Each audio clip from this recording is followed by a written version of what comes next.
Hey everybody, this is D Hunter, bringing another action figure review. Today, we're looking at McFarlane's DC Direct Batman the Animated Series Jonah Hex. This is the newest wave of Target exclusive animated series figures. We have Batman, Killer Croc, Ra's al Ghul, and the Grey Ghost. If you get the entire wave, get a collected build Jonah Hex. There are Platinum Chase variants of both Batman and Killer Croc. I've looked at my Batman, but none of the stores here at Killer Croc. If anyone can possibly help me out, please drop me that in the comments below. So, here's the front of each of these figures, and here's the back of the packaging. So with no further ado, let's open them up and put Jonah Hex together. Alright, now that we have these figures out of the package, here they are with all the Build-A-Figure Jonah Hex pieces. Batman comes with his arms, Killer Croc his head, Ra's al Ghul his legs, and the Grey Ghost his torso. Let's start off by checking out each piece and assembling Jonah Hex. Now, one thing I do want to point out about this wave is it looks like it's not cel-shaded. This is the 5th Build-A-Figure Target exclusive wave, and they've all been cel-shaded until now. I guess McFarlane heard the message loud and clear. We don't like cel-shading on these figures. But as a collector who's been getting these figures since day one, I kind of do like the cel-shading. Honestly, I don't like the cel-shading, but I like the fact that the figures are a little bit different from the original releases. Still, it looks like he's listening to fans and course correcting, and unfortunately it looks like he did it for the very last and final wave. Although hopefully I'm wrong about that. And so here are all the pieces of Jonah Hex laid out in front of you. Let's put them together. And so there you have it, Jonah Hex fully assembled. He comes with 2 pistols and a knife. Jonah Hex is in Batman the Animated Series. He was in an episode called Showdown. I actually just rewatched it, where it's in, I think, old Gotham, and he's chasing this guy. He catches up with him, and it turns out it's Ra's al Ghul's son. They have this big scheme to sort of take over the entire United States, and Jonah Hex foils Ra's al Ghul's plans, even back in the 1800s. Shoot ahead to modern Gotham, and Ra's al Ghul's son is still alive, but he's over 100 years old. He's in a retirement home, and Ra's al Ghul is bringing him back to his home. Kind of an interesting story. A twist you didn't expect. Hell, when watching the Jonah Hex parts, I forgot it was a Batman episode altogether. So let's take a closer look. This is the newest Build-A-Figure, and that's really the only way we've been getting brand new characters in the DC Direct animated line. And as much as it's cool to get Jonah Hex from Batman the Animated Series, because, hell, you can barely remember he was in there, but there are so many other characters I would have rather had more, like Rupert Thorne, or Hugo Strange, or Coyote Ken, or Red Claw, or the New Batman Adventures Clayface, and the list goes on and on, but I'm still happy to have Jonah Hex added to the collection. So as you can see, he's got that scarred face, that nasty bit of skin that's sort of above his lip and below in front of his mouth, the big, giant, wide open eye, kind of looks like Two-Face in that regard. As we go further down, he's got a black shirt on, kind of a gray type of trench coat thing, gray pants, little holster here on his belt, single jointed knees, single jointed elbows. I wish his hat was removable. He had his hat off for a big chunk of the episode with an old bald head. And a closer look at his face and head sculpt. You can see that scarred eye and the exposed part of his mouth. He's got long gray hair. This version of Jonah Hex is a pretty old man. And it's kind of cool to have him in the Batman line. So now let's check out his accessories. He has 2 pistols or revolvers, maybe a 6-shooter, and then he has his knife.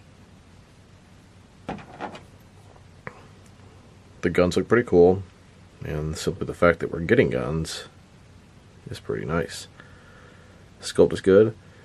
It's got the sort of wooden type handle. And then we have this knife. Now in the episode, somebody threw the knife at him, then he used it to sword fight Ra's al Ghul's son. Here's Jonah Hex holding those 2 pistols. And then here, holstering that pistol. Now the pistol doesn't fit into the holster very well, and it kind of makes the jacket stick out. In the show, he definitely had 1 pistol in his belt here. I swear he had another one into his holster. It seems like the holster is more suited for his knife, but it definitely isn't supposed to be in the episode because that wasn't even his knife. It's a knife he picked up from somebody else. And then here, holding onto that knife, and then here, holstering that knife. It still makes the jacket pop out, The holster is actually pretty terrible for either weapon. Now that we've taken a pretty good look at the figure and his accessories, let's check out his height. From bottom to the top of his hat, standing about 6.2 inches tall, which can translate to just under 16 centimeters. And for his articulation.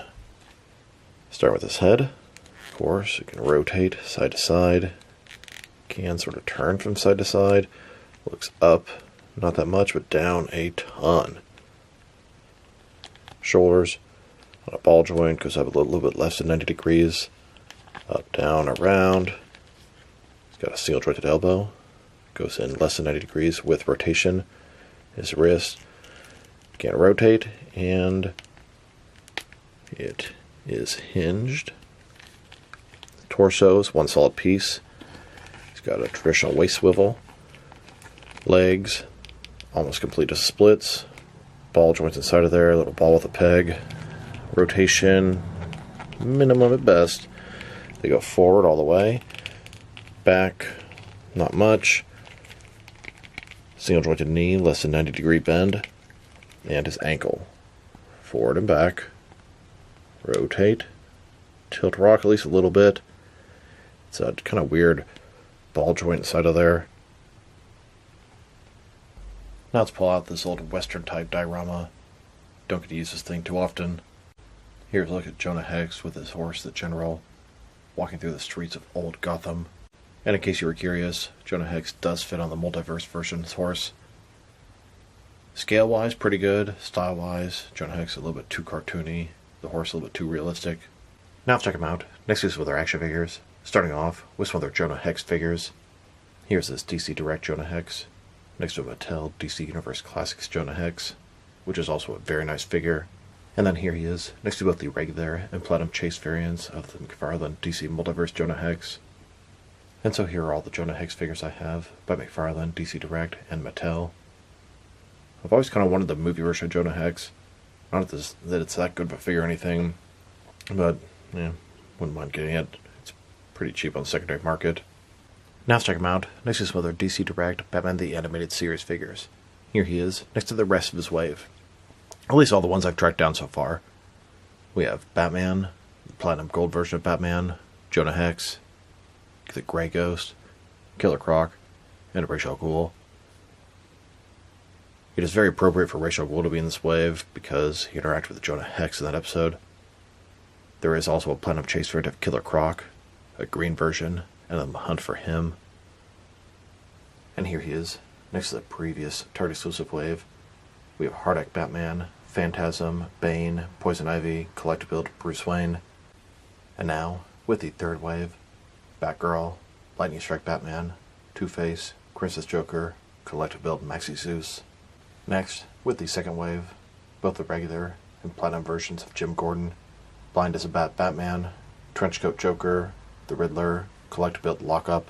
And here, with the first wave, Mr. Freeze, Robin, Batman, both regular and Platinum versions of Scarecrow, Collectibuild Condiment King. And so here are all of the Build-A-Figures. Maxi Zeus, Bruce Wayne, Jonah Hex, Lockup, and the Condiment King. These are the only brand new figures and characters we've gotten in McFarlane's DC Direct animated line. I'd love to see entire waves like this.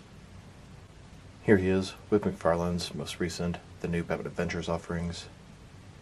Both the silver and red Platinum versions of Batman, Etrigan the Demon, and Mr. Freeze. Next, with McFarlane's Batman The Adventures Continue offerings, both the regular and Platinum versions of Red Hood. And now, with some McFarlane Batman Beyond offerings, a couple of versions of the Terry McGinnis Batman, Old Man Bruce Wayne, and Ace the Bat Hound. And here's a look at all the different animated villains, the new Batman Adventure style. Different style, same universe. They all look fantastic next to each other. Here's a look at all the Batman villains, Batman the Animated Series style. These are done with DC Direct. Gonna add Condiment King to this mix. Now let's check them out. Next to some action figures from different various companies, so we can see how he fits in both scale and style-wise, in case you want to know which lines you can mix him with. Since he's a DC Direct animated figure, they're typically the 6-inch scale. I'm going to start off my comparisons with some of these smaller action figure lines that I collect, and work my way larger. Here he is with some Jazz Wars Fortnite figures, and some SH Figure Arts action figures. And now, with some Hasbro Marvel Legends and McFarlane's figures. Here's Jonah Hex next to a container of alcohol wipes. And here he is with some Mattel and Mezco DC figures. Then with both some Jazzwares and Mattel wrestling figures. And now with some NECA and DC Direct figures. Next with some Diamond Select toys and Jakks Pacific wrestling figures. And finally with some McFarlane DC Multiverse figures. So overall, it's a cool Jonah Hex figure. His articulation is quite limited. The holster, I mean, it works, but I don't really like it very much. It's kind of cool to get a Jonah Hex figure in a Batman line. I don't think anyone has ever done that before, but it makes perfect sense. I have a little bit of trouble getting him to stand a completely vanilla pose. Not a big deal, just kind of got to move one leg a little bit forward. Beyond that, I think the face looks pretty good. I like the hair, very accurate to the show. He looks good. If I were to rate this figure, well, his accessories, they're pretty cool. Wish the holster was a little better. His articulation is a little bit limited, but he looks pretty good. I'll probably give him, I don't know, 6.5, teeter on a 7. I'll probably land at a 6.5 out of 10. It's a nice figure, but no articulation in the torso, single jointed knees and elbows, etc. Happy to add him to the collection, but he could have been a little better. So this is D Hunter. Thank you for watching this video. If you liked the video, press like below. If you have anything you want to say about the video, add to the comment section. If you want to see additional action figure reviews from me, press subscribe. I do appreciate when you do that. Once again, this is D Hunter. Thank you for watching, and I'll talk to you guys real soon.